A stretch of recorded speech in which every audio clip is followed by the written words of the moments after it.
ہائے یہ محبت بے رحم، ایک دیہاتی لڑکے کی سچی محبت کی داستان۔ محبت نے کس طرح ریزہ ریزہ کیا اور جبر مسلسل کی طرح زندگی گزارنی پڑی۔ ایک روتی سسکتی داستان جو یقیناً محبت کرنے والی روحوں کو ایک بار تڑپا دے گی۔ میرا نام شعیب احمد ہے اور میں سندھ کے سٹی موار کے نوائی گاؤں سے تعلق رکھتا ہوں۔ میری یہ پریم کہانی شروع ہوتی ہے 2015 کے سیلاب گزرنے کے بعد سے، جب میں فرسٹ ایئر کا طالب علم تھا۔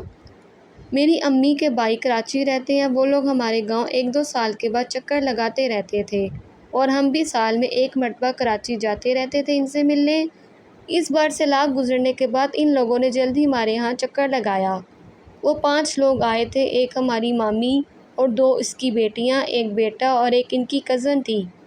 شام کو 5 بجے وہ لوگ پہنچ گئے ہمارے گھر۔ تب میں بھی گھر پر تھا اور اپنے کمرے میں ٹی وی دیکھ رہا تھا۔ جب وہ لوگوں نے سب کے ساتھ مل لیا تو انہوں نے میرے بارے میں پوچھا تو میرے گھر والوں نے بتایا کہ وہ اپنے کمرے میں ٹی وی دیکھ رہا ہے۔ وہ بار بار مجھے بلا رہے تھے لیکن میں باہر نہیں نکل رہا تھا کیونکہ میں بچپن سے ہی بہت شرمیلا تھا۔ مجھے ان سے ملنے میں بہت شرم آ رہی تھی۔ ان کو آئے ہوئے تقریباً 1.5 گھنٹہ ہو گیا تھا مگر میں کمرے سے نہیں نکلا تھا۔ اگر کوئی بلانے آتا تو اس کو یہ کہہ کر ٹال دیتا کہ آپ چلو میں آتا ہوں۔ آخر مغرب کا ٹائم ہوا اور لائٹ چلے گئی تو اب تھوڑا سا اندھیرا بھی ہو گیا تھا تو میں ہمت کی اور باہر آ کر ان سے ہاتھ ملا رہا تھا کہ ماموں کی ایک بیٹی نے مجھ سے ہاتھ ملا کر سنجے دت والے اسٹائل میں مجھے کہا کہ ہم تمہیں کب سے بلا رہے ہیں اور آپ کو ٹی وی کی پڑی ہوئی ہے۔ یہ کہتے اس نے سلام لیتے وقت میرا ہاتھ پکڑ کے اپنی طرف اتنی زور سے کھینچا تو میں اس کے اوپر گرنے لگا تھا کیونکہ اس کے ایسے فعل سے میں بالکل بھی تیار نہ تھا۔ خیر گرا تو نہیں میں، لیکن اس کے ساتھ چھوڑا ٹچ ہو گیا۔ ٹچ ضرور ہو گیا تھا۔ پھر میں نے جلدی خود کو سنبھال لیا اور شرماتا ہوا پیچھے ہٹ گیا۔ ظاہری طور پر تو میں جلدی سنبھل گیا تھا لیکن اس کے ساتھ ٹچ ہوتے ہی میں عجیب سے بے چینی میں کھو گیا تھا۔ بس پھر کیا تھا، میں تو اس کے پیچھے پاگل ہی بن گیا اور وہ میرے پاگل پن کا خوب فائدہ اٹھانے لگی۔ کبھی کوئی فرمائش کرتی مجھے اور کبھی کوئی فرمائش، اور میں اس کی فرمائش بھاگ بھاگ کر پوری کرتا۔ وقت بہت اچھا گزر رہا تھا۔ ان کو ہمارے گاؤں میں آئے 1 ہفتہ ہو چکا تھا اور اب وہ لوگ جانے کے لیے تیار ہو گئے تھے۔ میں بہت اداس تھا کہ اب وقت کیسے گزرے گا۔ آج وہ جانے کے لیے باقاعدہ تیار ہوئے۔ ادھر میں بالکل اداس ہو چکا تھا جب وہ گھر سے نکل رہے تھے، سب کے ساتھ ہاتھ ملا رہے تھے۔ جب میرے ساتھ ہاتھ ملا رہے تھے تو مجھے دل ہی دل میں رونا آ رہا تھا۔ جب اس لڑکی نے ہاتھ ملایا تو اس نے مجھے کہا میرے ہونے والے منگیتر دعا کرنا ہم خیر خیریت سے گھر پہنچ جائیں۔ میں منگیتر کا لفظ سنتے ہی چونک گیا اور مجھے جیسے بجلی کا کرنٹ سا لگا۔ میں بہت خوش بھی ہوا لیکن بعد میں پتہ چلا کہ اس کے اور میرے گھر والے اس کو مذاق میں میری منگیتر کہہ کر چھیڑتے تھے۔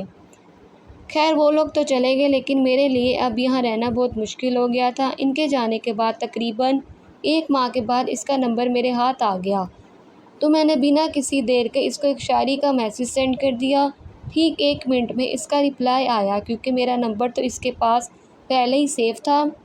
سلام کیا اور حال و حوال پوچھا، گھر والوں کی خیریت معلوم کی اور پھر ہماری باتیں شروع ہو گئی۔ آدھا گھنٹہ ہماری بات چلتی رہی تو اس کا ایک میسیج آیا کہ ایک بات پوچھوں، مائنڈ تو نہیں کریں گے آپ؟ میں نے کہا نہیں، میں مائنڈ نہیں کروں گا، آپ کو جو پوچھنا ہے پوچھو۔ تو اس نے کہا آپ کو کبھی کسی کے ساتھ محبت ہوئی ہے؟ میں نے کہا وہ درخت ہی کیا جس کو ہوا نہ لگے، تو وہ سمجھ گئی۔ اور پھر اس نے کہا کہ نام بتاؤ۔ میں نے کہا وقت آنے پر بتاؤں گا، ابھی جلد کسی کی بات ہے۔ اس نے بہت منتیں سماجت کی مگر میں نے نہیں بتایا کہ وہ آپ ہی ہو جس پر میں فدا ہو چکا ہوں۔ اس کا اصل نام رانیہ تھا لیکن سب پیار سے رانی بولتے تھے۔ پھر جب میں نے نام نہیں بتایا تو اس نے گڈ نائٹ کہہ کر رپلائی دینا بند کر دیا۔ میں سمجھا کہ شاید ناراض ہو گیا، پھر میں نے بھی پیار بھری شاعری سینڈ کر کے گڈ نائٹ کہہ دیا۔ اگلے دن پھر میں نے کچھ شاعری سینڈ کی تو اس نے بھی شاعری بھیجی تو میں بہت خوش ہوا کہ چلو اچھا ہوا ناراض نہیں ہے۔ پھر رات کو ہماری باتیں ہوتی رہیں اور پھر روزانہ کی روٹین بن گئی، روز رات کو ہماری باتیں ہوتی تھیں۔ 2 ماہ ہماری باتیں ہوتی رہیں۔ پھر اس نے مجھے کہا کہ آپ ادھر کراچی آؤ، چکر لگا جاؤ۔ میں نے کہا گندم کی کٹائی ہے، بعد میں ضرور آؤں گا، یہ میرا وعدہ ہے۔ پھر کچھ ہی دنوں میں گندم اور چولہے کی کٹائی کر دی، اناج نکالا، کچھ گھر رکھا کچھ بھیج دیا۔ اب وہ روز پوچھتی کب آ رہے ہو۔ میں نے کہا کچھ دن انتظار کرو، میرے پیپر شروع ہو رہے ہیں، پیپرز کمپلیٹ کر کے دوسرے دن ہی آپ کے پاس ہوں گا۔ اور ہوا بھی ایسا ہی، لاسٹ پیپر دیا اور دوسرے روز کراچی جانے کے لیے نکلے ہم لوگ۔ ہم یہاں سے 4 لوگ گئے، میں اور میری بہن، ایک کزن اور ایک اس کی بہن۔ جب میں نے اس کو بتایا میسج پر کہ ہم لوگ آ رہے ہیں آج، وہ بہت خوش ہوئی، بار بار پوچھ رہی تھی کہاں پہنچے ہو۔ ہم شام 4 بجے کراچی پہنچ گئے۔ وہ ہم سے مل کر بہت خوش تھی، خاص کر مجھے دیکھ کر بہت ایکسائٹ ہوئی تھی۔ اب وہ میرے کھانے پینے، سونے جاگنے کا بہت خیال رکھ رہی تھی، بار بار مجھ سے پوچھتی رہتی کہ کسی چیز کی مجھے ضرورت تو نہیں۔ وہ سب کو اگنور کر رہی تھی، بس میرے آگے پیچھے دوڑ رہی تھی۔ یہ دیکھ کر شک تو سب کو تھا کہ کوئی تو چکر ہے جو اس کے ساتھ زیادہ اٹیچڈ ہو رہی ہے۔ 1-2 دن ہی گزرے تھے کہ ہم کھانا کھا کر گھر سے نکل گئے چہل قدمی کے لیے، تو میرے کزن نے مجھے کہا کیا چکر ہے بھائی، جو رانی تیرے آگے پیچھے بہت دوڑی ہے؟ میں نے کہا ایسی کوئی بات نہیں، آپ کو غلط فہمی ہوئی ہے۔ اس نے کہا میں اتنا پاگل نہیں ہوں، سب کچھ نوٹ کر رہا ہوں۔ پھر کزن کے بہت اصرار پر میں نے اس کو بتایا کہ ہاں یار، میں اب اس کے بغیر نہیں رہ سکتا، اب وہی میری زندگی ہے، جینے کی وجہ ہے۔ کزن نے کہا اگر میری مانو تو ابھی بھی کچھ نہیں بگڑا، ابھی سے ہی اپنے قدم روک دو ورنہ بعد میں بہت پچھتاؤ گے۔ میں نے کہا کیوں، کیا ہوا؟ ابھی تو یہ سٹارٹنگ ہے اور تم ایسا کیوں بول رہے ہو؟ اس نے کہا پاگل مت بنو، ذرا سوچو، یہ کراچی کے لوگ ہیں، کیا یہ تمہاری خاطر یہاں کا سکھ چین، آسائشیں، آزادی کا ماحول چھوڑ کر تیرے ساتھ گاؤں آئے گی؟ کچھ بھی کر لو لیکن یہ ناممکن بات ہے، وہ صرف تمہارے ساتھ ٹائم پاس کر رہی ہے، میری مانو تو بڑھتے قدم روک دو ورنہ بہت پچھتاؤ گے۔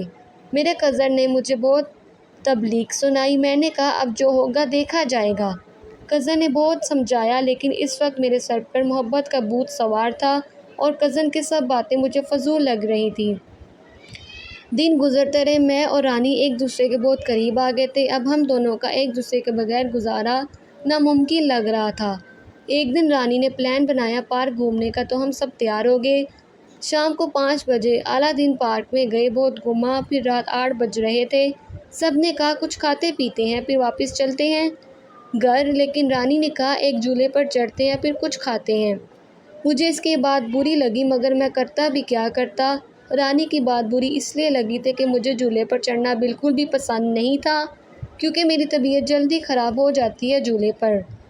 رانی نے اپنے بھائی کو بولا جاؤ ٹکٹ لے کر آؤ، میں نے کہا میری ٹکٹ نہ لانا، میں نہیں چڑھوں گا، تو رانی میرا ہاتھ پکڑ کر مجھے کھینچتی ہوئی لے گئی جھولے کے پاس اور اپنے بھائی کو کہا تم جاؤ ٹکٹ لاؤ، میں دیکھتی ہوں یہ کیسے نہیں چڑھتا جھولے پر۔ غصہ تو تھا مجھے مگر اب اس کو میں منع بھی نہیں کر سکتا تھا، اس کی ہر بات پر لبیک جو کرتا تھا۔ پھر جھولے پر بیٹھ گئے، ہاتھوں اور پاؤں میں بیلٹ لگا دیے گئے، جھولا بھی بہت خطرناک تھا، اس جھولے کا نام یو تھا، بلکہ یو یا وی جیسا ہی دیکھتا ہے۔ بیلٹ باندھنے کے بعد میں باقاعدہ کانپ رہا تھا، مجھے لگ رہا تھا شاید یہ بہت تیز چلے گا، اس لیے بیلٹ باندھ رکھا تھا۔ رانی میرے بالکل سامنے والی سیٹ پر تھی، وہ میری حالت دیکھ کر زور زور سے ہنس رہی تھی، اس کو سامنے ہنستا دیکھ کر میرا خوف جیسے بالکل غائب ہو گیا تھا۔ اور پھر جھولا اسٹارٹ ہوا، لیکن مجھ سے قسم سے کوئی فرق ہی نہیں پڑا تھا کیونکہ میرا سارا دھیان رانی پر تھا، وہ بہت خوش لگ رہی تھی، یہ زندگی میں پہلی بار ہوا تھا جو جھولے پر میری طبیعت خراب نہیں ہوئی تھی۔ پھر ہم نے کچھ کھایا پیا، شاپنگ کی اور گھر واپس آ گئے۔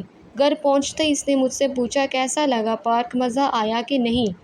میں نے کہا بہت اچھا لگا، بہت انجوائے کیا، پھر میں نے اس کے لیے گفٹ بھی لیا تھا، میں نے گھر پر اس کو دیا جو اسے بہت پسند بھی آیا تھا۔ ہمیں کراچی میں 6 دن ہو چکے تھے اور ہم کل کو واپس آنے والے تھے، تو رانی کے بہت اصرار پر ہم 1 دن اور رک گئے۔ واپسی کا تو میرا بھی دل نہیں کر رہا تھا مگر کیا کرتا، پیچھے گھر کا سارا کام میرے اوپر جو تھا، زمینیں، معاشرے سب میں ہی سنبھالتا تھا، کیونکہ میرے ابو کی بڑی عمر ہو چکی تھی، سو وہ اب کوئی کام کاج نہیں کرتے تھے، ایک بھائی تھا وہ بھی چھوٹا تھا، سو سارے گھر کی ذمہ داری میرے اوپر تھی۔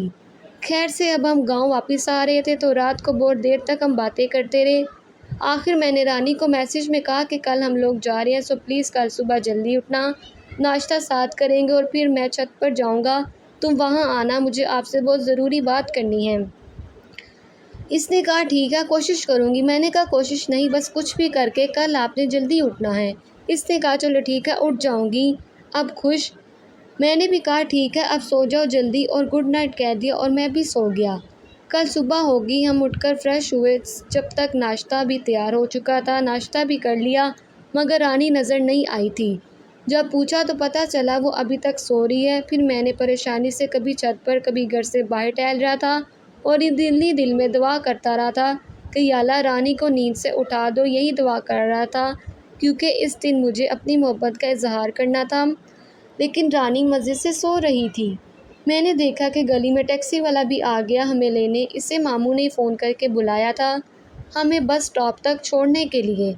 اب ٹیکسی باہر ہمارا انتظار کر رہی تھی۔ ہمارا سامان بھی ٹیکسی میں رکھ دیا گیا، اب سب کے ساتھ مل رہے تھے۔ اتنے میں میرا دل بھر رہا ہے لیکن میں نے خود کو سنبھال لیا۔ آخر ہم ٹیکسی میں بیٹھ گئے، ہم گھر سے نکل آئے، گلی سے بھی نکل آئے مگر رانی نے اٹھنے کی زحمت نہ کی۔ میں بہت اداس تھا، جس گھڑی کا میں پچھلے 4 ماہ سے انتظار کر رہا تھا وہی گھڑی مس ہو گئی۔ حالانکہ میں نے رانی کو میسج بھی بہت کی، آخر کالز بھی کی، لیکن وہ اپنا موبائل بند کر کے سوئی ہوئی تھی۔ اب ہم سیراب گوٹ بس اسٹاپ پر پہنچ گئے تھے۔ گاڑی کی ٹکٹ لی، گاڑی میں بیٹھ گئے۔ میں بہت اداس بیٹھا ہوا سوچ رہا تھا کہ رانی یہ تم نے کیا کیا، میرے سارے خواب توڑ دیے۔ یہی سوچ رہا تھا تو اس کا میسج آیا، ارے یار آپ لوگ چلے بھی گئے، میرا انتظار تو کرتے وغیرہ وغیرہ۔ میں اس کے میسج پڑھ رہا تھا تو میرا ضبط ٹوٹ گیا اور میں نے رونا شروع کر دیا۔ اب پوری گاڑی والے میری طرف دیکھ کر آپس میں کسر پسر کر رہے تھے اور میری بہن اور کزن مجھے ایسے دیکھ رہے تھے جیسے میں ان کے لیے ایک اجنبی ہوں۔ وہ بالکل لاتعلق ہو کر بیٹھے رہے۔ میں کراچی سے روتا روتا اس کے میسج پڑھتا آیا۔ آخر 2.5 گھنٹے کے بعد گاڑی حیدرآباد کراس کر کے ایک ہوٹل پر آ رکی۔ پھر میں نے خود کو تھوڑا سنبھالا اور گاڑی سے نیچے اتر آیا، لیکن پورا راستہ کراچی سے حیدرآباد تک میں روتا آیا تھا۔ گاڑی سے اتر کر ہوٹل میں بیٹھ کر رانی کے میسج کے رپلائی دیے تو وہ کہنے لگی آپ کی وجہ سے میں اتنی دیر تک سوئی رہی، رات کو 1 بجے تک آپ سے باتیں کرتی رہی تھی، اس لیے صبح اٹھنے میں دیر ہو گئی۔ پھر میں نے بھی کمپرومائز کر لیا اور پھر ہم ایک بنچ پہ آ گئے۔ کچھ دنوں کے بعد رمضان شریف مہینہ آیا تو میری امی اور ایک ماموں جو گاؤں میں ہی رہتا تھا سعودی عرب عمرہ کرنے کے لیے تیار ہو گئے اور پھر ان کو ایئرپورٹ چھوڑنے کے لیے مجھے پھر کراچی جانا پڑ گیا اور میں بہت خوش تھا کہ جو کام پچھلی دفعہ رہ گیا تھا اس بار کر کے آؤں گا، اور وہ دن بھی خیر سے آ ہی گیا۔ جب ہم لوگ پھر کراچی کے لیے نکلے تھے میں بہت خوش تھا کہ امی اور ماموں کی فلائٹ 1 دن بعد کی تھی۔ ہم رانی کے گھر رکے، رات گزر گئی، دن چڑھا تو ہمیں بہت کچھ لینا تھا۔ وہاں سے سارا دن امی کے کاموں میں مصروف رہا۔ شام کو 4 بجے ہم گھر سے نکلے، 5 بجے کی فلائٹ تھی۔ امی اور ماموں کو خیر سے روانہ کر کے ہم واپس گھر پہنچ گئے تھے۔ اب میرا سارا فوکس تھا کہ کسی طرح رانی کو پرپوز کروں۔ میں ایک بات کل سے نوٹ کر رہا تھا کہ رانی اس بار مجھے اگنور کر رہی تھی، نہ ٹھیک سے بات کر رہی تھی، نہ ہی لفٹ دے رہی تھی۔ مگر میں نے پھر بھی اللہ کا نام لیا اور اس کو میسج کیا کہ میں چھت پر ہوں، آپ آ جائیں۔ اس کا رپلائی نہیں آیا۔ پھر میں نے 3-4 مرتبہ وہی میسج کیا لیکن کوئی جواب نہیں آ رہا تھا۔ میں نے سوچا شاید موبائل بند ہو اور چارجنگ پر ہو۔ پھر میں نے نیچے آیا تو دیکھا کہ موبائل اس کے ہاتھ میں ہی تھا اور وہ مہندی ڈیزائن کی ویڈیو دیکھ رہی تھی۔ میں نے پھر میسج کرنا شروع کر دی۔ اس کی پوری فیملی اس ٹائم ساتھ بیٹھی ہوئی تھی۔